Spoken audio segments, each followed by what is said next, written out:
Panggang lah. Insyaallah. Kedepnya. Ada benar. Warahmatullahi wabarakatuh. Inilah Masjid 7, di mana Masjid 7 ini sebuah sejarah yang sangat fenomenal dan diabadikan di dalam Al-Quran.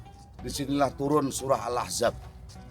Disinilah turun surah Al-Ahzab, di mana di sini peperangan terjadi ketika kaum Quraisy dan dibantu oleh berbagai macam suku, termasuk suku Gatban yang sangat besar, ingin merampas kota Madinah dan menguasai kaum muslimin. Sehingga Rasulullah SAW ketika itu dalam tanda kutip gamang. Beliau berdoa di tempat itu namanya Masjid Fatah. Nah, kemudian di situ masjid Sayyidina Ali dan Sayyidah Fatimah Zahra bermunajat kepada Allah. Ada masjid karena terlindung, ada masjid Sayyidina Umar, ada masjid Sayyidina Abu Bakar. Jadi masing-masing memiliki setan untuk berdoa dan bermunajat kepada Allah Subhanahu wa taala.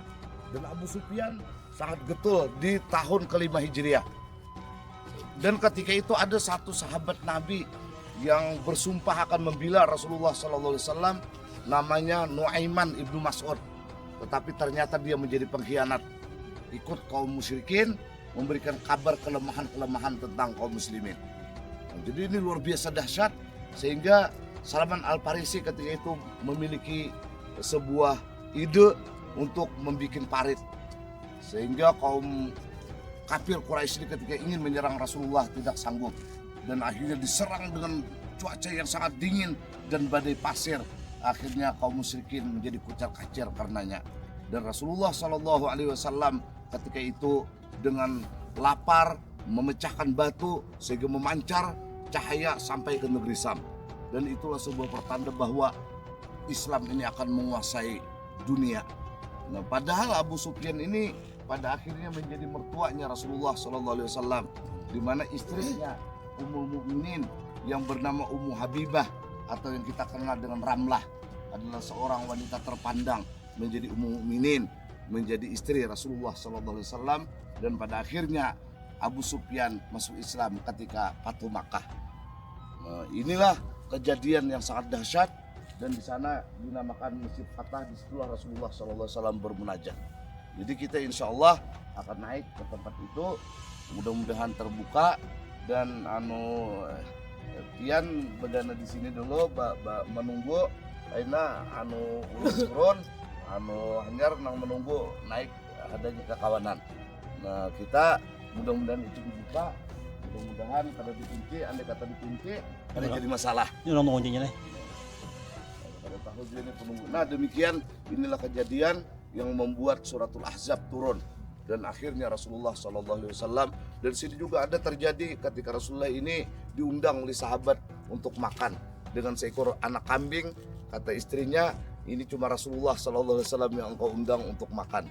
Ternyata Rasulullah mengajak semua sahabat untuk makan ketika itu, sehingga subhanallah terjadi mujizat Rasulullah SAW. Makanan itu kata Abu Hurairah cukup untuk semua sahabat-sahabat yang kelaparan ketika itu. Nah, mudah-mudahan ini kedatangan kita di sini pada menarik masa lalu ini sangat menentukan keberlanjutan agama Islam yang kita anut sampai hari ini. Mudah-mudahan syuhada-syuhada yang mendahului ketika peperangan Khandaq ini diterima oleh Allah Subhanahu wa taala menjadi syahid dan memberikan kita syafaat kelak di hari kiamat bersama syafaatnya Rasulullah SAW, dan menjadi asbab semua doa-doa kita diijabah oleh Allah Subhanahu wa taala. Penyakit zahir, penyakit batin kita disembuhkan oleh Allah Subhanahu wa taala, dan anak cucu keturunan kita menjadi hamba-hamba Allah yang mulia di mata Allah, mulia di mata makhluknya, terhormat di mata Allah, terhormat di mata makhluknya, agung di mata Allah, agung di mata makhluknya.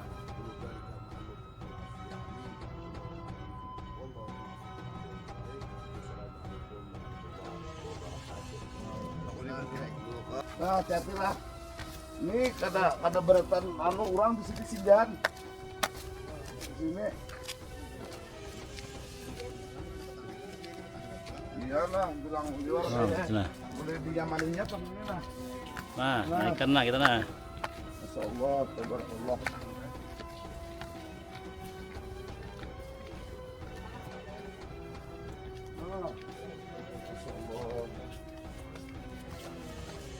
Alhamdulillah. Alhamdulillah. Allah.